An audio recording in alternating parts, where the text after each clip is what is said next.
Hi, I'm Dr. Chris McNeil with Metro Detroit Chiropractors, and one of the ways non-surgical spinal disc decompression therapy can help you avoid having spinal surgery or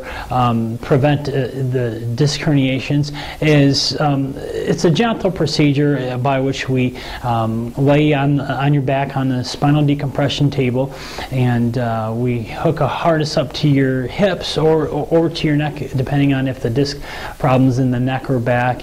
And so what happens with the disc is if there's a disc herniation, the actual inside of the disc is bulging out because of a trauma, major trauma or minor trauma. And with the disc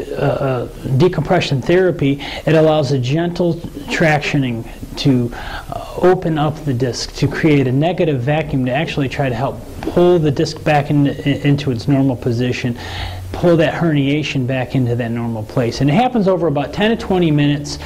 and eventually, hopefully, we can help prevent that disc herniation ending up in surgery. So if you're interested in seeing if non-surgical spinal disc decompression therapy can help prevent you from having surgery and help your herniated disc, give us a call, 586-566-2273, or visit MetroDetroitChiropractors.com for the location nearest you.